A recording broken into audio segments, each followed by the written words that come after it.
ঠিক কিনা বলো যুবকেরা? আইয়ুকুম আহসানু আমালা, সংখ্যায় বেশি আমল হলেই হবে না, এটা ভালো আমল হওয়া লাগবে। আর যখন আপনি 3.5 হাত মাটিতে কবর হয়ে যাবেন, কবরস্থ হবেন, কোন নেতার পরিচয় চলবে? বুঝি নাই, চলবে? বাবার পরিচয় চলবে? টাকার পরিচয় চলবে? কারো পরিচয় চলবে না। আরে মিয়া, কবর যদি পরিচয় চলতো, বাপের পরিচয়, তাহলে সবার আগে ফাতেমা বাপের পরিচয় ছাড় পেয়ে যেত। ঠিক কিনা বলো যুবকেরা? ফাতেমা রাদিয়াল্লাহু তাআলা আনহা, হাদিসটা ভালো করে বুঝবেন, সেই হাদিস বলছি। যেদিন তিনি মারা যাবেন, ফজর নামাজের পর চুপচাপ বসে আছে বাড়ির সামনে, বসে বসে রুটি দিয়ে আটা বানাচ্ছে। আমরা সকলে কি খাই? রুটি খাই না? সিরাজগঞ্জে কি খায়? খিচুড়ি, রুটি খাই। আমরা রুটি খাই, রাজশাহীতে রুটি খায় মানুষ। তো রুটি বানাচ্ছে সকালবেলা। যখন রুটি বানাচ্ছে, আলী রাদিয়াল্লাহু তাআলা আনহু আসছে। আচ্ছা বলেন তো, ফাতেমার 2 সন্তানের নাম কি ছিল? বলেন, হাসান এবং হুসাইন ছিল। তো আলী বসে বসে তার রুটি বানানো দেখছে, আর দেখছে যে ফাতেমার 2 চোখ দিয়ে অঝরে পানি ঝরছে। 7,000 টাকা দিছে মাসুদ নামে এক লোক। আচ্ছা, আমি কালেকশন বলতে, আমি তো কালেকশন করে বলছি, তো কালেকশন করবো না, আমি তো লেখাই দিয়েছি, আমার তো লেখাই আছে। আচ্ছা ঠিক আছে, শুনেন, আমি একটা কথা বলি, একটা কথা, এদিকে আমি একটা কথা বলি। আমরা আজকে আলোচনা করছি তা কিন্তু না, পুরো বছরই আমরা ওয়াজ করি। আমাদের যে যুবকেরা ফর্ম নিয়েছে, আমি কেউ উঠে কেন? বসেন, আমার ওয়াজ শেষ হয়নি তো ভাই, আমার ওয়াজ হয়নি এখন, আমার ওয়াজ শেষ করতে হবে আমাকে। আমি সব জায়গায় লিখে দেই যে আমি কোনো কালেকশন করি না, মানে আমি পারি না এক কথায়। হ্যাঁ, এটা করতে পারি যে কমিটিটা থাকবে, ভলান্টিয়ার্সরা থাকবে, তারা সবাই রুমাল নিয়ে যাবে, যে যা দিবে দ্যাটস এনাফ। হ্যাঁ ঠিক আছে, এটা ঠিক আছে, বাট কে কত দিবেন, কে দিবেন, এটা কিন্তু আমি পারি না, এটা আমি করিও না। ঠিক আছে যুবক ভাইয়ারা, পুরস্কার নিয়ে আজকে যাবো তো আমরা ইনশাআল্লাহ। কমিটি আমাকে সিগন্যাল দিয়েছে, হুজুর ওয়াজ কিন্তু শেষ করতে হবে, বাট একটা মসজিদ যেহেতু আছে, নৈতিক দায়িত্ব, এটা ঠিক আছে, এটা নৈতিক দায়িত্ব। ভলান্টিয়ার্সরা যখন যাবে, কোনো কথা ছাড়া আপনারা দিবেন, বাট আগে আমি শেষ করি। রাজি আছেন তো ইনশাআল্লাহ? আর আমার বিশ্বাস আছে, এই যে যুবকগুলো আমি আসছি 10:30টার সময়, এই সবগুলো তখনও ছিল, এখনো আছে, দোয়া না করে কেউ বাসায় যাবে না ইনশাআল্লাহ। বলুন না সবাই মিলে? আমার যে বিশ্বাস আছে, তোমাদের উপরে বিশ্বাস রাখবা, মাথায় রাখবা। আমি যেন সিরাজগঞ্জে আগামী তো আসতে আগ্রহী হই, এই কাজটা আপনারা আমাকে সহযোগিতা করবেন। যদি দেখি যে দোয়া না করে উঠে গেছে, এটা মন খারাপ হবে। তো বলছিলাম, ফাতেমা রান্না করছে রুটি, দেখছে 2 চোখ দিয়ে পানি পড়ছে। আলী বলছে, তুমি কাঁদছো কেন, চোখে পানি কেন? বলছে, আজকে আমি শেষ রাতের স্বপ্নে আমার বাবার সঙ্গে সাক্ষাৎ করেছি। সুবহানাল্লাহ পড়লেন না আপনারা? বলছে, তো সৌভাগ্যের বিষয়, বাবাকে তুমি স্বপ্নে দেখেছো, কাঁদছো কেন? বলছে, আব্বাজান আমাকে স্বপ্নে ডেকেছে যে ফাতেমা, দুনিয়াতে আর থেকো না, তুমি আমার কাছে চলে আসো। মাথায় রাখবেন সিরাজগঞ্জের ভাইয়ারা, স্বপ্নে যদি কেউ দেখেন যে মৃত বাবা বা মা কবর থেকে আপনাকে ডাকছে, এর অর্থ হচ্ছে আপনার হায়াত বেশি একটা বাকি নাই। স্বপ্নে ব্যাখ্যা হচ্ছে এরকম, বাবা হতে পারে, মা হতে পারে, ভাই হতে পারে, কবর থেকে কেউ ডাকলে এর ব্যাখ্যা হচ্ছে your time is going to over, সময় বেশি একটা বাকি নাই। তো ফাতেমা বলছে, আরে আমাকে তো কোনো সাধারণ মানুষ ডাকে না, আমাকে পুরো পৃথিবীর সর্দার শেষ নবী ডেকেছে। সুবহানাল্লাহ পড়েন। তো বলছে, তাই? এর মানে তোমার সময় কি নেই ফাতেমা? বলছে, সময় নেই। এ কথা শুনে আলীও চিৎকার দিয়ে কান্না, তুমি চলে যাবো আমাকে ছেড়ে, আমি কাকে নিয়ে বসবাস করব? এ কথা বলে আলী কান্না শুরু করেছে।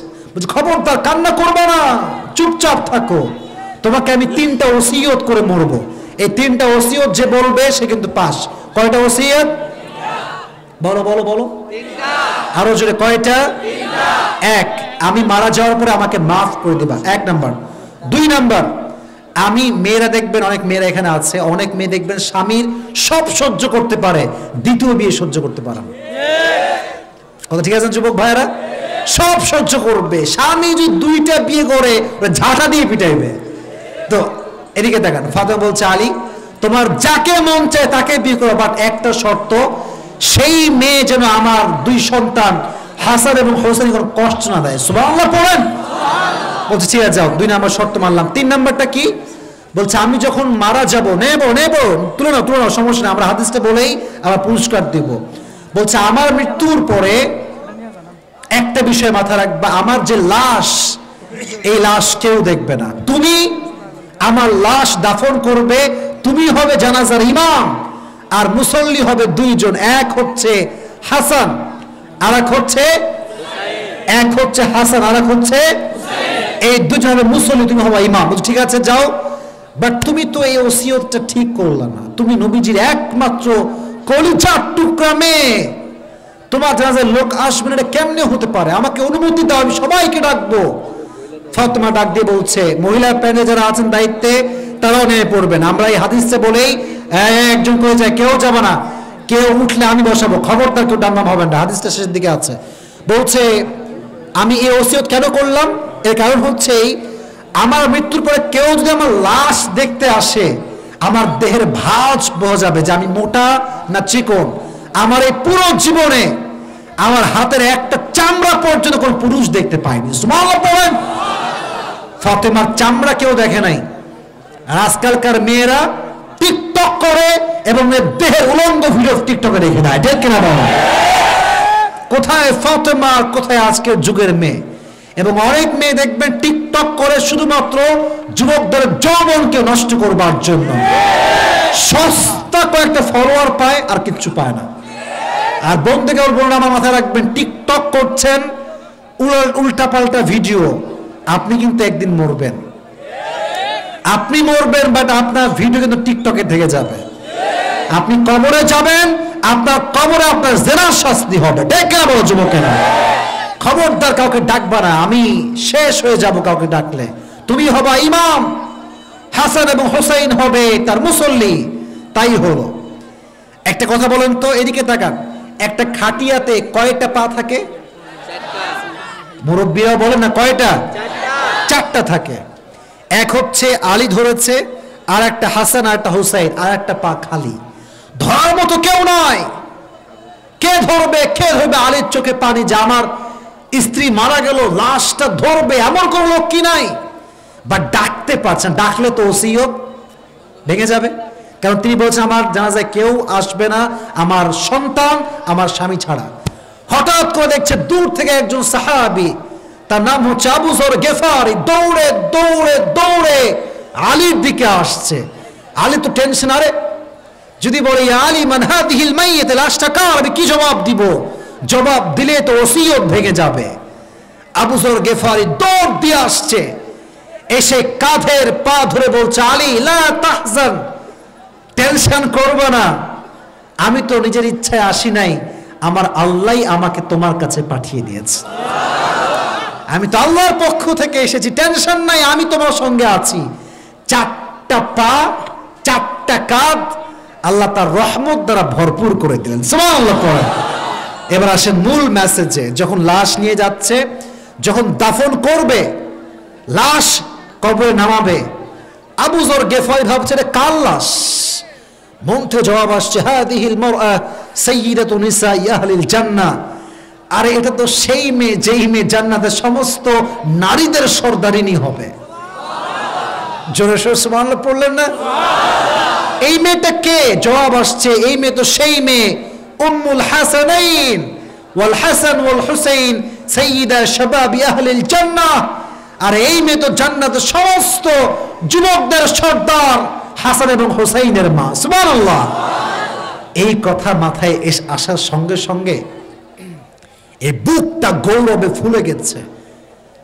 জবান দিয়ে বলছে, কবরকে ডাক দে, কবর, আতাদরুন আল কবর মান হাদিহিল মাইয়িত, এই কবর তুমি কি জানো এই লাশটা কার?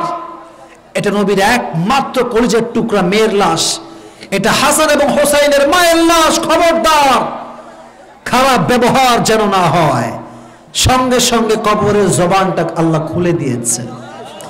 কবর বলছে, খবরদার আবু যর গেফারি, শোনো, এটা এমন একটা কবর, বাপের পরিচয় চলবে না, মায়ের পরিচয় চলবে না, সন্তানের পরিচয় চলবে না, নেতার পরিচয় চলবে না, এলাকার পরিচয় চলবে না, কোন পীরের পরিচয় চলবে না, কোন মুরিদের পরিচয় চলবে না। এটা সেই কবর যে কবরে ভালো আমল ছাড়া কোনো পরিচয় চলবে না। ডেকে নামো। আল্লাহ এটাই বললেন 2 নম্বর আয়াতে, আল্লাযী খালাকাল মাউতা ওয়াল হায়াতা লিয়াবলুয়াকুম আইয়ুকুম আহসানু আমালা। আমি জীবন দিয়েছি, মরণ আমি দিয়েছি একটা পরীক্ষা করবার জন্য, তোমাদের মাঝে কে কত ভালো আমল করতে পারে। আল্লাহ বলেন নাই যে লিয়াবলুয়াকুম আইয়ুকুম আকসারু আমালা, কে কত বেশি আমল করতে পারে।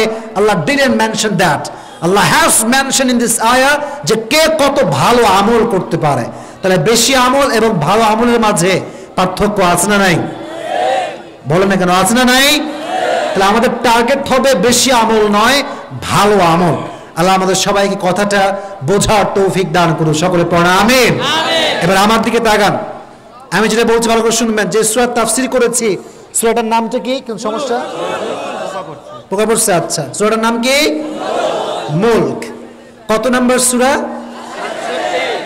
ভাবসাব খুবই খারাপ, পুরুষটা সবাই পাবে নাকি ভাই? বলেন নাম কত? নাম্বার কত? 67। 29 পারা কয় নাম্বার পৃষ্ঠায় আছে?